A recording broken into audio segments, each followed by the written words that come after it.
Julien Chapdelaine pour les fonds de recherche du Québec. Je suis actuellement encore à l'événement organisé par les fonds, le lancement de cet outil de sensibilisation sur la conduite responsable en recherche. Et je suis accompagné de Mme Michèle Stanton-Jean. Michèle Stanton-Jean en a fait du chemin pour l'éthique et la conduite responsable en recherche. Elle est premièrement PhD en sciences humaines appliquées, option bioéthique. Mme Jean, vous êtes aussi présidente du comité de la conduite responsable en recherche des fonds de recherche du Québec et vous avez également été présidente du comité international de bioéthique de l'UNESCO.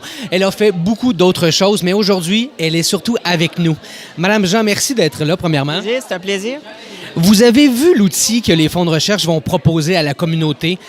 Est-ce que c'était un réel besoin là, de construire cet outil-là et de le rendre disponible pour tous? Mais à quel besoin il répond surtout?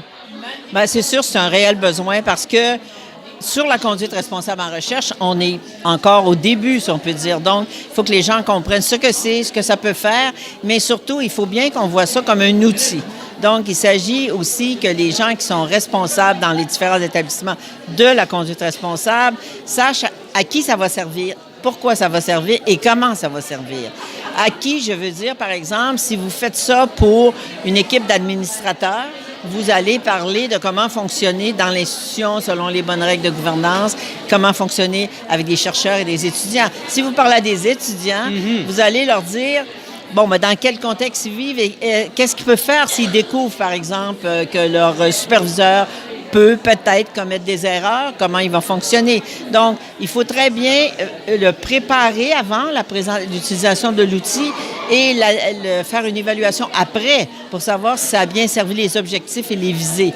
Et là, l'outil, c'est une étape. Et si on se projette là, dans 5 ou 10 ans, vous en avez vu beaucoup et vous avez beaucoup réfléchi à la chose, on se projette où là, par rapport à toute la réflexion entourant la conduite responsable en recherche? Bien, on se projette à un endroit où les gens qui ont à être sensibilisés vont savoir qu'est-ce que ça veut dire de penser porter plainte à quelqu'un, c'est très important, et il faut faire le processus et suivre les conséquences.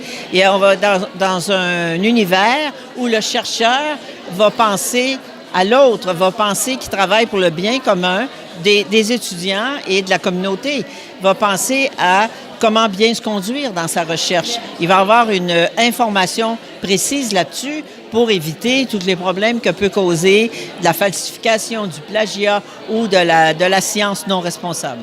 Que les réflexions, finalement, sur la conduite responsable en recherche soient pratiquement un réflexe normal et non pas quelque chose que l'on développe. Là. Ben oui, parce que pour devenir médecin, vous passez des tests. Pour devenir ceci ou cela, il y a des exigences professionnelles. Alors, pour être un chercheur, la conduite responsable fait partie de son coffre d'aptitudes qu'il doit avoir. Merci beaucoup, Mme Stanton-Jean, d'être avec nous aujourd'hui, d'avoir répondu à nos questions. Vous étiez donc à ce lancement de cet outil de sensibilisation qui est disponible dès maintenant. Allez le suivre sur le site du scientifique en chef. Vous étiez avec Julien Chapdelaine pour les fonds de recherche du Québec.